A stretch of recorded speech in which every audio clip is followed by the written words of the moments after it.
de votre fidélité, fidèles téléspectateurs, amoureux de show, jeunes. Il y a eu alternance, oui. Passation pacifique, non. En réalité, le problème n'est pas à ce niveau-là. Il va jouer qui est pendant. Les shows, les jeunes, il y a ceux qui sont pas mon édition.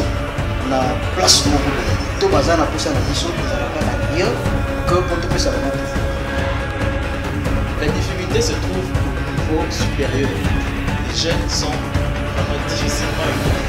La propriété pour les femmes, c'est le droit de voir sa vie progresser. Si elle pouvait être interrompue. Merci de votre fidélité, fidèles téléspectateurs, amoureux de show photogène. Bienvenue à votre émission qui ne cesse de vous informer, qui ne cesse de vous former concernant la situation que nous traversons et pourquoi pas le point chaud marquant la République démocratique du Congo jour pour jour. Personne n'ignore que nous avons totalisé au moins 60 ans d'existence depuis que la RDC a eu son indépendance. C'est aujourd'hui. Nous allons juste analyser les 60 ans de l'indépendance de la République démocratique du Congo, quel avenir pour la jeunesse congolaise. Mais on va aussi insérer le point de Rossard Malonda sur son choix comme étant le remplaçant de Nanga à la poste, bien à la tête de la CENI. Sur ce, je ne suis pas seule pour analyser cette problématique. Je suis accompagnée avec un jeune que vous aimez beaucoup plus, et surtout quand il passe, il me dit madame, oui, il a bien parlé, voilà. Aujourd'hui, nous serons avec camarade JR, il est panafricaniste, analyste politique. Bonjour. Bonjour madame. Bienvenue. Merci beaucoup. 60 ans, je sais bien qu'il y a quelques jours qui viennent de passer, vous avez eu au moins à commémorer. Ça tombait le 2 juillet, et vous avez eu quelques messages, je ne sais pas. Beaucoup aussi se posent des questions. Il y a certains aussi qui n'étaient pas au courant de ça, mais quand même qui vous suivent, qui suivent au moins vos programmes. C'était à l'occasion de quoi, les légiers? Merci beaucoup. Je commence par dire que vous avez reçu camarade JR, panafricaniste. C'est toujours important d'insister, de préciser du bloc de Casablanca. Ouais. Et puis, par rapport aux 60 ans de la RDC, à la souveraineté nationale et internationale, il faut dire que le gouvernement de la République avait décrété la méditation. Et 2 ans déjà de méditation. Oui, 2 ans donc. Depuis parce que l'année passée aussi, ça manquait. Oui, depuis que le président Félix Tshisekedi est au pouvoir, il n'a pas encore eu à célébrer le 30 juin, jour de l'indépendance, le jour qui a vu naître le État-nation congolais. Et que aujourd'hui, plusieurs personnes se posent certaines questions de savoir 60 ans après, que devenue la RDC, qu'est-ce que nous avons fait? Moi je crois que les 60 ans, depuis que Lumumba est décédé, et peut-être aussi Kasavubu, les 2 personnes qui avaient la vraie vision de la lutte menée pour avoir les indépendances, et après cette philosophie, cette intelligence, ce combat qu'avait mené Lumumba, personne d'autre n'a eu à la mener. Et donc, comme qui dirait, moi, et quand les parents ne sont pas là, généralement, ces genres d'enfants souffrent. Et comme cet apport n'a pas eu lieu, selon les entendements au moins, ou bien les attentes de la population congolaise, alors quel serait l'apport de l'indépendance en RDC? Oui, donc moi j'allais finir pour dire que 60 ans, nous avons navigué dans le néant. Le bilan est tellement négatif. J'ajoute tellement négatif. Parce que quand les colons partaient, et les colonisateurs quand ils partaient, ils nous ont quand même laissé un standard de vie. Et qu'aujourd'hui, nous avons même détruit tout ce qu'ils avaient laissé pour n'aller à rien. Vraiment à rien. Et je ne sais même pas les gens qui méditaient, ils ont médité sur quoi. Mais au moins, le 30 juin, méditation, les 2 juillet plutôt, c'est le jour commémoratif de l'assassinat de Yakim Pavita, 315 ans depuis que Yakim Pavita a été assassiné, et ça tombait aussi le 2 juillet, date de la naissance de Patrice Emery Lumumba, et que le mouvement des panafricanistes pour la libération du Congo et de l'Afrique a pensé que cette date nous commémorions une renaissance de la lutte de Lumumba. Parce qu'aujourd'hui, on ne peut pas parler des indépendances, on ne peut pas parler du Congo, on ne peut pas parler de la vraie lutte sans penser à Lumumba. Et que tout le monde a trahi Lumumba. Tout le monde a oublié le vrai combat qu'a mené Lumumba.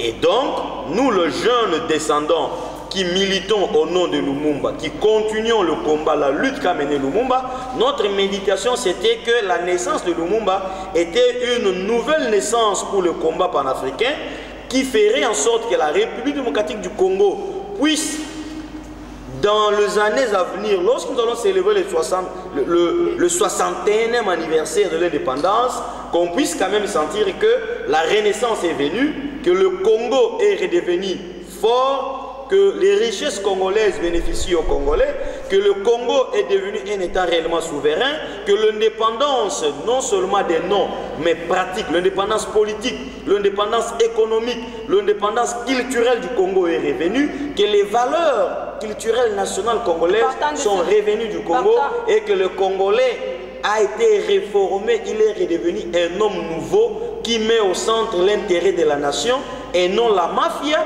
comme l'a dit le président de la République. Et il était sincère pour dire que, à part Lumumba et Kasavubu, tous les autres politiciens congolais ont géré la res publica dans la mafia, y compris les actuels animateurs, les politiciens actuels. Ils sont dans la mafia. Et donc, nous devons démanteler ces systèmes de mafia pour qu'on revienne à l'État-nation, qu'on refonde l'État congolais et qu'on bénéficie de la vraie indépendance. 60 ans après, Joseph Kasavubu est tout moi reconnu comme étant nous pouvons le compter comme parmi les héros de la République démocratique du Congo. Votre avis? Non, je ne sais pas. Le président de la République, j'ai bien suivi son discours. Il a émis le vœu de reconnaître le président Kasavubu parmi les héros, parce que nous devons dire que le combat des 60, oui, Lumumba a pris la tête, mais derrière Lumumba, il y avait un certain Kasavubu avec qui ils ont milité, et Kasavubu, c'était le tout premier président de notre République, voulu par la volonté de Lumumba. Et moi, je ne trouve pas d'inconvénient si c'est digne fils, qui d'ailleurs, beaucoup de jeunes ignorent l'histoire. Ils croient que c'est seulement le président Joseph Kabila, le seul président en République démocratique du Congo, après avoir quitté, qui est vivant. Non. Kasavubu est mort en 67. Mais en 65, quand Mobutu a monté le coup d'État, Kasavubu était en vie. Et il est même parti sans faire de bruit, parce qu'il privilégiait l'intérêt social. Et lui ne pouvait pas s'accrocher autour du pouvoir tout en pensant que toute sa vie c'était seulement le pouvoir, et sans le pouvoir il n'allait pas vivre. Non, Kasavubu est parti et il a fait 2 ans Mobutu régnait et Kasavubu était en vie. Et juste après, quand le bon Dieu, le Dieu des ancêtres l'a pris, paix à son âme, il n'est pas mauvais que les institutions de la République, qu'on puisse créer, qu'on puisse avoir une loi qui nommera Kasavubu comme héros national. Je crois que ça sera le seul moyen pour reconnaître aussi la lutte de Kasavubu. Et si c'est fait ainsi, c'est pour autant dire que le 61e anniversaire que nous allons commémorer serait réellement, nous conduirait en réalité dans la vraie indépendance. Et cette indépendance sera économique, politique, spirituelle, socio-culturelle. Et là, on ne verra pas le président de la République dire « Nous continuons à attendre la Banque mondiale et la LFMI qui nous ont promis des cadeaux, ça tarde à venir. » Non, le Congo doit quitter de la témandicité, de la mendicité. Nous avons la forêt, nous avons tout et nous pouvons nous organiser et aller de l'avant. Question de l'homme. Nous manquons le vrai homme congolais pour mieux faire les choses. Cessons de penser que les Américains, les Français, les Belges vont nous aider. Nous sommes avec eux pendant longtemps. Jusqu'à présent, nous continuons à souffrir. Merci beaucoup. 60 ans après, qu'est-ce que ça porte au respect de droit et surtout à la démocratie en République démocratique du Congo? 60 ans après, je n'aimerais pas seulement d'abord parler de la République démocratique du Congo, parce que si vous demandez l'apport, je vous ai dit, sur le plan national c'est négatif, mais maintenant sur le plan international, parce qu'il y a plusieurs pays africains qui vont fêter leurs 60 ans d'indépendance. Et aujourd'hui, le peuple africain, les jeunes africains que nous nous sommes réveillés, nous ne réclamons rien d'autre que la dignité, que l'on puisse reconnaître que les Africains sont des humains. Et cette reconnaissance, nous ne le demandons pas comme nos pères ont demandé l'indépendance, nous devons nous imposer. L'Africain, comme je l'ai dit ici, le président de la République doit cesser à penser que pour diriger son pays, il doit faire des tours en Europe. Donc, il doit s'imposer. il doit se donner une certaine rigueur, un certain respect, une certaine considération en lui-même. Faire les choses comme des hommes et non continuer à marcher. Vous avez appris les mouvements partout, sur toutes les zones de l'Afrique, en Europe, les gens sont en train de parler, ils sont en train de demander le respect des Africains, les droits de Noirs à disposer d'eux-mêmes. Et ces droits ne nous seront pas donnés comme un cadeau, nous devons nous imposer. Nous devons, dès à présent, ceux qui sont au pouvoir comme ceux qui ne sont pas au pouvoir, faire voir que le Noir est capable de tout. Effacer de notre jeunesse l'esprit que tout ce qui est mauvais est représenté par les Noirs et que le Noir ne peut rien et que le Noir doit toujours être coaché et que pour être président de la République, il faut d'abord que la Belgique, la France, les États-Unis te confirment sans que toi-même tu puisses d'abord pourquoi tu es président de la République. Non. Donc, nous devons nous imposer. En nous imposant, nous devons faire comme tous les autres pays qui se sont imposés face aux Américains, face aux Belges, face aux Français, face aux Allemands, face à tout le monde. S'imposer, camarade Gia, s'imposer ce bien, est-ce que la RDC est redevable en fêtant toutes ces 60 ans d'années que nous avons eu depuis l'indépendance? Oui, la RDC est redevable. Vous savez, le coutumier, et j'aime un chef coutumier qui dit: le pouvoir coutumier que j'ai ne m'appartient pas parce que je suis chef aujourd'hui, mais c'est un pouvoir que je laisserai à la génération future. Qu'est-ce que la RDC, pas comme État ou nation, mais les dirigeants congolais, depuis 60 jusqu'à ce jour, qu'est-ce qu'ils ont légué à la génération future? Et parlons d'aujourd'hui. Qu'est-ce que nous léguons à la génération future? Les jeunes sont devenus des koulouna, des voleurs. Il n'y a pas des écoles capables de former la jeunesse. Et aujourd'hui, les jeunes n'ont pas de travail.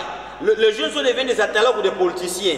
On trouve les papas comme des Kungoku Mouanta, prêts à d'entrer au cercueil et aller au cimetière et en train de devenir, je ne sais moi, DG d'une structure. Alors qu'il y a des jeunes beaucoup plus capables que Kungoku Mouanta. Le vieux José Makila, qui sont en train de mourir, qui sont en train de partir, redeviennent toujours. Les gens qui ont tué dans le MSC, la RCD, ils sont en train de revenir comme autorité, comme dirigeant, comme cadre dans ces pays, aussi, et la jeunesse, on est en train de rien faire. Ça prouve aussi de l'incompétence de jeunes. Non, j'ai déjà dit, les jeunes ne sont pas incompétents. Mais qu'est-ce qu'il leur a? Nous n'avons pas une bonne politique de la préparation des jeunes.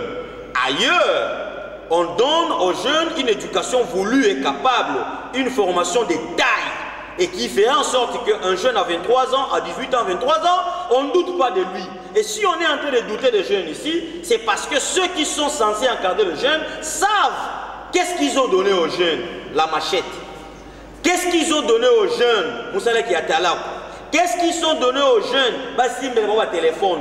Ils n'ont pas donné aux jeunes le bagage intellectuel, le discernement, la capacité de réfléchir, de parler, de s'opposer à eux, de se considérer. Et c'est ça le combat que les jeunes panafricanistes sont en train de monter. Quel sera alors l'avenir de la jeunesse congolaise après 60 ans? Oui, les 60 ans sont partis et aujourd'hui la jeunesse congolaise, et comme tous les Congolais, doivent se prendre en charge. Pour que le Congolais se prenne en charge, ils doivent se désolidariser des politiciens mafieux. Ce n'est pas moi qui appelle les politiciens congolais des mafieux, c'est le président de la République. Et donc, il a fait un constat judicieux. Donc, les jeunes, nous devons nous démasquer des politiciens mafieux qui ne voient que leurs intérêts, les intérêts de leur famille et les intérêts de leur ventre. Et pour se débarrasser d'eux, nous devons aller à une révolution rupture, dire non. Et pour aller à cette révolution rupture, nous ne devons pas toujours attendre les discours prometteurs du président de la République qui ne fait que parler et qui ne fait absolument rien. Nous devons nous prendre en charge. Nous prendre en charge, lorsque nous sentons que ça ne va pas, nous devons sortir pour dire non. Lorsque nous pensons que ça va, nous disons oui. Et c'est ça le nouvel an de l'indépendance que nous attendons. Une indépendance totale, une indépendance réelle, une indépendance effective. Que nous cessions d'être margoulins, que nous cessions d'être mafieux, voleurs. Ça vous arrive des fois de pouvoir regretter pourquoi nous sommes indépendants? Non, je n'ai jamais regretté pourquoi nous sommes indépendants, parce que à 60 et avant 60, la situation, la condition de vie qu'avaient nos pères et nos arrière-grands-pères, nous n'allions pas l'accepter. Voyez-vous aujourd'hui, Et que direz-vous? nous sommes en train de vivre le néocolonialisme, l'impérialisme. Et aucun jeune, même pas des présidents n'en parle. Des intellectuels congolais ou africains n'en parlent pas. Peu sont ceux qui sont dans ce combat panafricain. Et ceux qui ont osé, à cette époque, qui ont vu leurs frères et sœurs être coupés des mains, des pieds, enlevés des yeux, déportés, ils ont tenté de dire non. Ce sont les gens à féliciter et à encourager. Et aujourd'hui, les Congolais sont devenus les Mindele Ndombe. Ils sont entrés dans des partis politiques, tous les Africains, en train de tuer leurs frères. Voyez un peu les rébellions que nous avons eues à l'est de notre pays. RCD, MLC, M23, tout ce monde-là qui ont été financés, influencés par les Rwandais et la communauté internationale et qui sont dans le gouvernement aujourd'hui, qui ont tué nos mères, qui ont violé nos mères, qui ont brûlé, qui ont pilé nos mères, les Congolais, aujourd'hui sont au pouvoir. Et ce sont eux, les colonisateurs. Les Mindele Ndombe, ils font la même chose que les colons ont fait sous la traite négrière. Ils font la même chose que les colons ont fait sous la colonisation. Et donc, la nouvelle indépendance que nous voulons aujourd'hui, ce n'est pas seulement contre les Occidentaux, contre les Européens, mais aussi contre cette classe politique inapte africaine que le président de la République congolaise appelle de mafieux. Vous parlez au moins de la nouvelle indépendance. Là, vous contredisez les propos de Chassaigne qui avait dit après l'indépendance égale avant l'indépendance. Oui, après l'indépendance, c'est encore pire qu'avant l'indépendance. Ça, il faut vraiment souligner. Après l'indépendance, c'est encore pire qu'avant l'indépendance. Dans le sens qu'aujourd'hui, les Africains qui accèdent au pouvoir ne sont pas préparés. Les Africains qui accèdent au pouvoir n'est qu'une petite bourgeoisie poussés ou amenés au pouvoir par les impérialistes néocolonialistes et ne servent pas les intérêts du peuple, ils servent les intérêts des Américains, des Français, des Belges. Et ces Africains croient qu'ils vont développer leur pays, leur nation avec la Banque mondiale, avec le FMI. Alors que les institutions de Bretton Woods n'ont jamais développé le pays. Ce sont ces Africains incapables de penser que soit à côté de la France, à côté de la Belgique, à côté des États-Unis d'Amérique, de l'Angleterre, du Canada, ils n'ont pas évolué. Est-ce qu'ils ne peuvent pas changer d'elle? Oui. Est-ce que les Africains ne peuvent pas changer d'elle? Depuis que la RDC, nous avons vécu au moins avec, même s'il y a eu le changement, mais nous avons vécu au moins, nous avons eu l'opportunité plutôt d'avoir de jeunes à la tête de la RDC. Le monde était jeune. Mobutu, quand il est entré, il était jeune. Kabila était jeune. L'actuel président aussi est toujours jeune. Mais quel est l'apport de jeunes Congolais à l'épanouissement de la RDC, à l'épanouissement de jeunes même de notre pays? Quel est le rapport? Je vous dis que Lumumba était jeune, c'est vrai, à 35 ans presque quand il est Premier ministre, et il a appelé à ses côtés d'autres jeunes, en l'occurrence Mobutu. Et Mobutu a fini par trahir. Et Lumumba, Kasavubu, Mpolo, Okito, Gizenga et les autres étaient de la lignée de ces jeunes-là qui ont été formés pour servir l'État. Rien que l'État, pas leurs intérêts. Aussi former des jeunes pour... Mais oui, je vous dis l'éducation civique, morale et politique est de taille. Parce que dans cette éducation, quand vous êtes ministre, vous avez appris dès le bas âge à l'école qu'on n'est pas ministre pour sa famille, on n'est pas ministre pour son ventre, on n'est pas ministre pour soi, mais on est ministre de l'État. On n'est pas ministre pour un regroupement politique. On n'est pas ministre pour l'autorité morale. On est ministre du peuple. Et qu'en tant que ministre, on ne se sert pas, mais on sert. Et ça doit être appris à l'école. C'est l'éducation civique, morale et politique. Et c'est d'ailleurs les manuels que le mouvement des panafricanistes pour du Congrès de l'Afrique a mis en place. Et dès septembre, parce que même les ministres de l'enseignement primaire et secondaire, même des universités ont honte. Ils ne savent pas quoi dire par rapport à l'année blanche. L'année est blanche.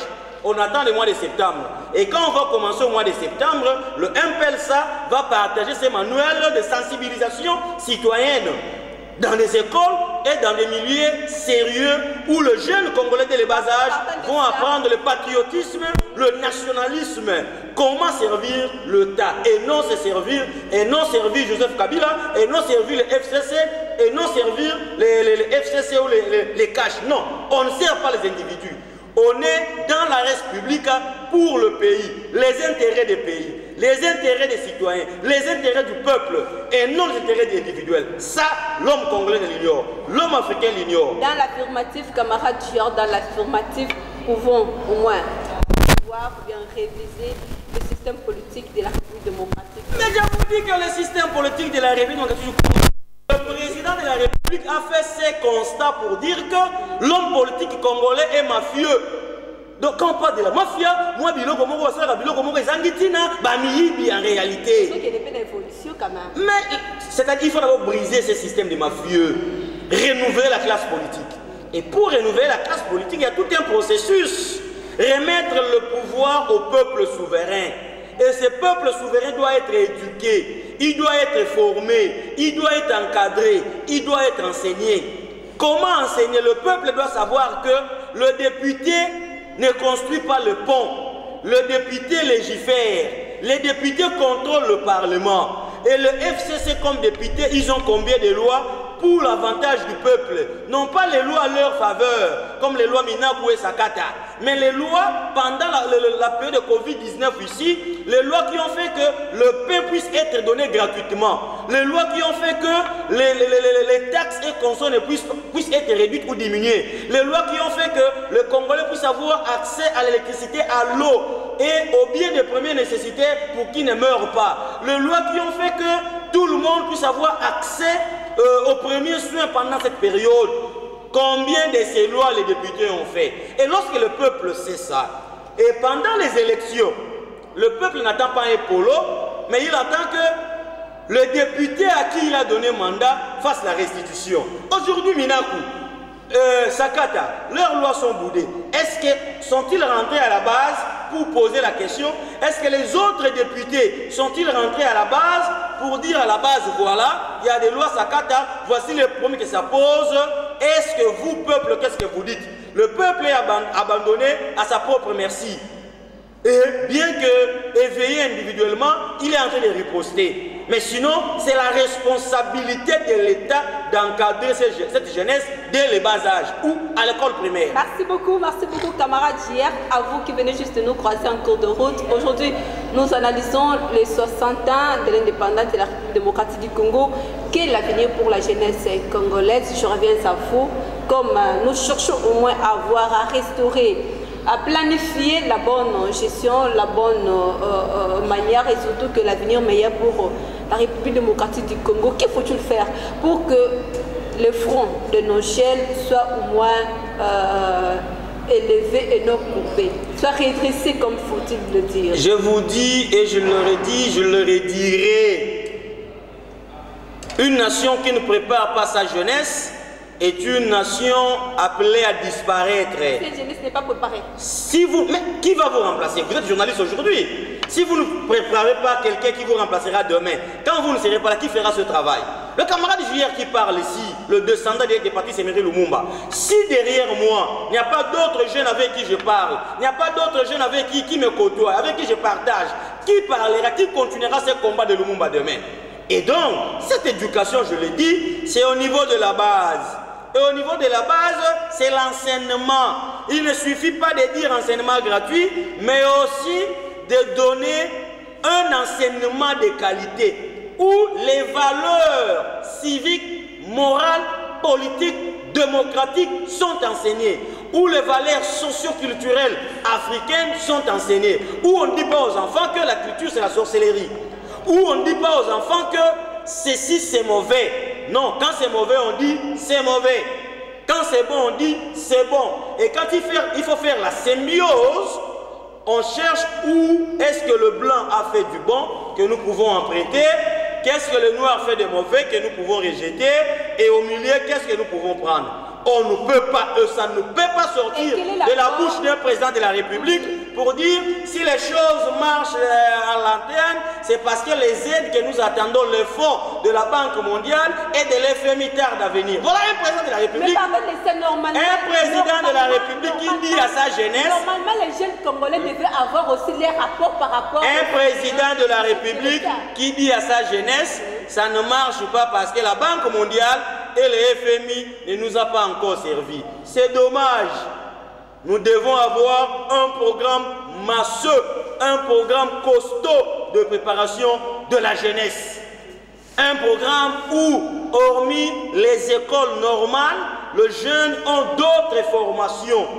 Les partis politiques, leur travail, ce n'est pas de préparer les états-majors généraux des bérets rouges pour aller battre, pour aller combattre, pour aller piller, détruire, mais donner aux jeunes une éducation civique, morale et politique, leur expliquer c'est quoi l'État, c'est quoi la nation, qu'est-ce que nous devons faire, quand demain nous sommes au gouvernement, quel plan, quel programme nous devons avoir.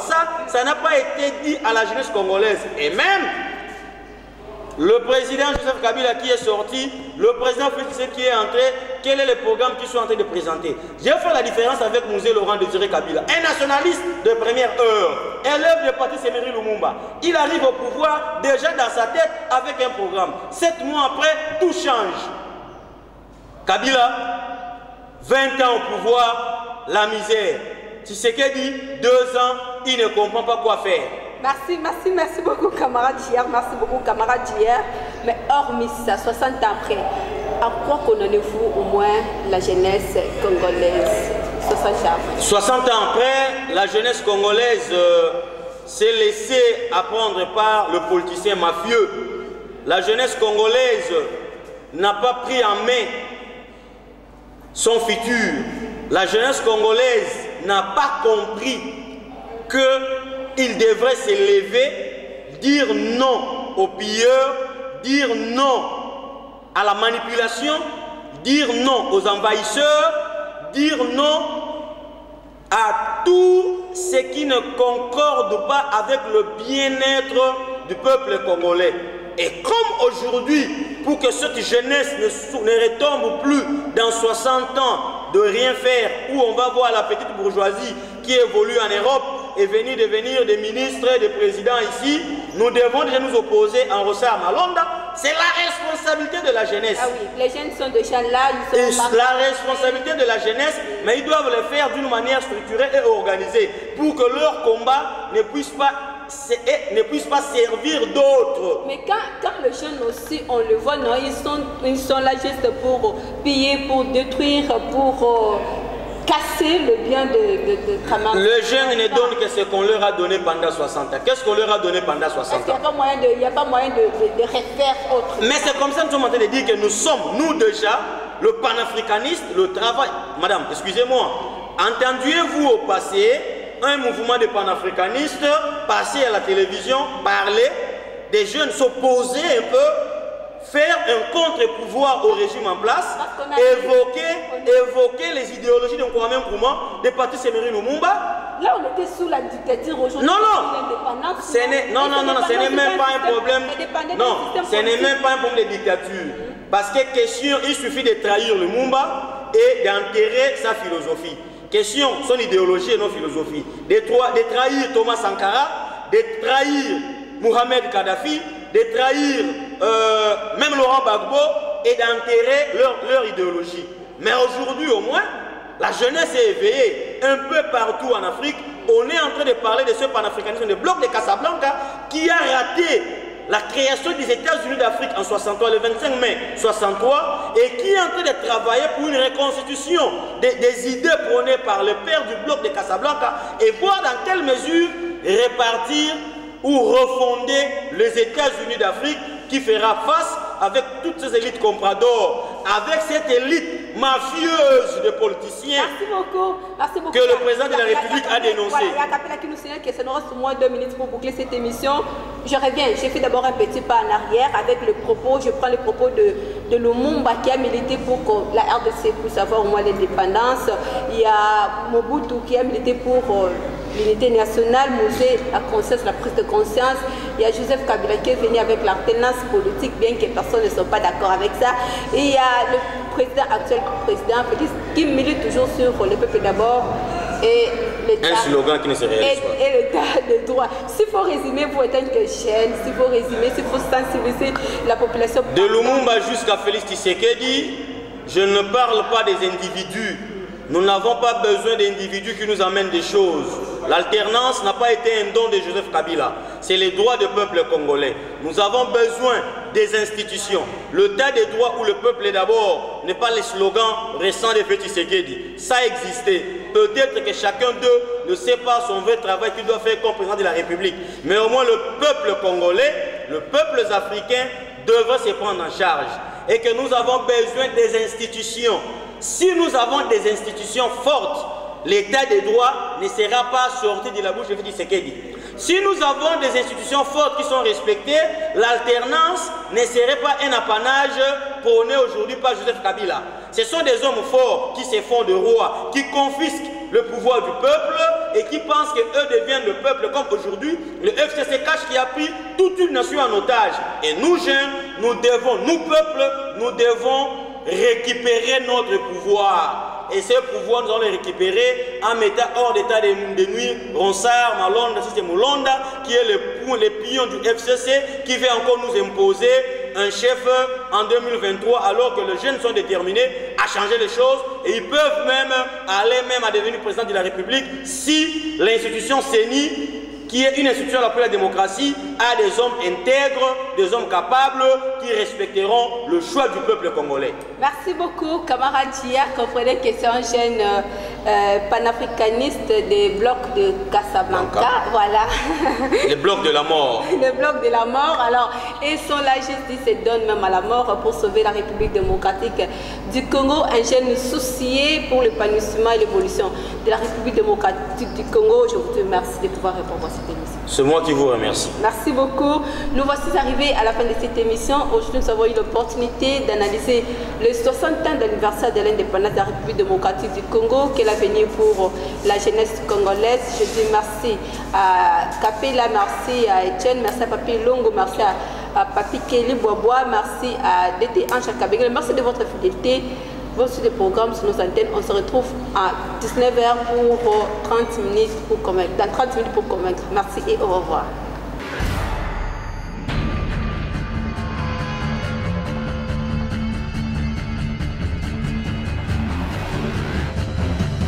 Merci de votre fidélité, fidèles téléspectateurs, amoureux de show et jeunes.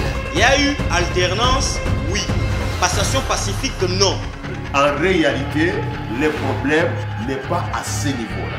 bazwaki ipanda bazalaki bagene biso bagene ya lelo soki bamoni biso na place moko to baza na posa na biso ezalaka na rien que pour topesa bango pouvoir. La difficulté se trouve au niveau supérieur. Les jeunes sont vraiment difficilement humains. Pas la propriété pour une femme, c'est le droit de voir sa vie progresser. Si elle pouvait être interrompue